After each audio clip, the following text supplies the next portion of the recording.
plusieurs mois, les Guinéens sont engagés dans le processus référendaire, étape cruciale pour un retour à l'ordre démocratique. Après le recensement des électeurs, l'affichage et la distribution des cartes d'électeurs, la campagne électorale, nous voilà au cœur des opérations de vote. Ainsi, le 21 septembre 2025, jour du scrutin référendaire, était éminemment historique pour notre cher pays, la Guinée.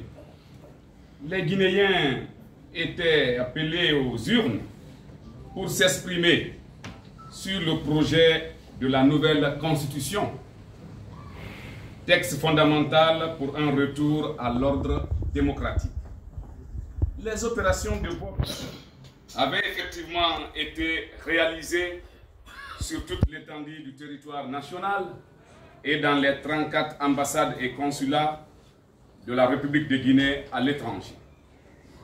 L'ONASUR, conformément aux dispositions de l'article 12 de la loi portant modalités d'organisation du référendum constitutionnel, sous l'autorité de son président, après avoir déployé ses observateurs sur le territoire national, notamment dans les préfectures et communes urbaines, ainsi que dans les 34 ambassades et consulats, pour suivre le déroulement des opérations de vote et lui remonter les informations, a relevé un certain nombre d'observations qui se déclinent comme suit.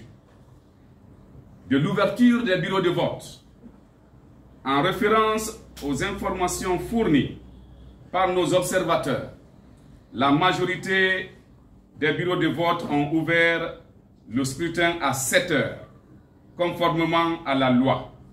Cependant, certains bureaux de vote ont enregistré des retards dans l'ouverture à l'heure dans l'acheminement d'une partie du matériel électoral, de la présence des membres de bureaux de vote. Étant donné qu'ils sont incontournables dans le déroulement des opérations de vote, les membres des bureaux de vote étaient présents dans la majorité des bureaux de vote malgré quelques absences signalées. Du déroulement du vote, de la disponibilité surtout du matériel électoral, il sied de rappeler, malgré le retard dans la disponibilisation du matériel dans certains bureaux de vote, que la grande partie était disponible.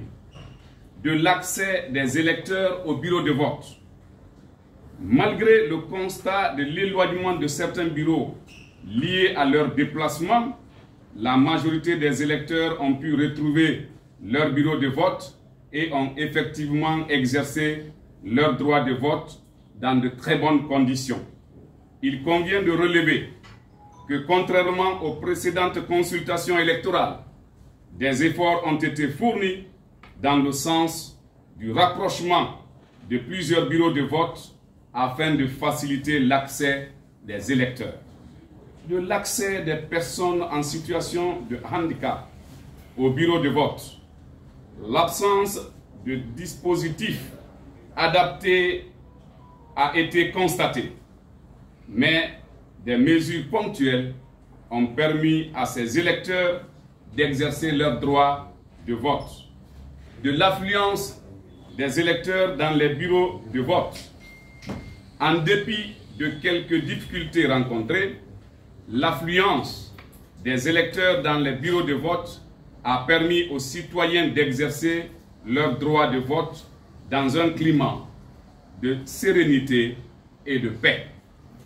De la supervision des missions d'observation électorale. Depuis le samedi 20 septembre, l'ONASUR a commencé la rencontre des missions d'observation électorale, notamment la synergie des plateformes de la société civile. De la sécurité du scrutin. Hormis quelques incidents mineurs signalés dans certains bureaux de vote, globalement, le scrutin s'est bien déroulé. Ce climat de sérénité instaurée par la présence des forces de sécurité était fondamentale dans la réussite du scrutin référendaire. De la clôture du scrutin. La clôture du scrutin s'est déroulée dans l'ensemble sans incident majeur, conformément aux dispositions légales. Au titre des recommandations, après constatation d'irrégularités et de dysfonctionnement dans le déroulement du scrutin référendaire, des recommandations s'imposent. Les mesures suivantes doivent être prises par la DGE et les autres parties prenantes pour corriger tant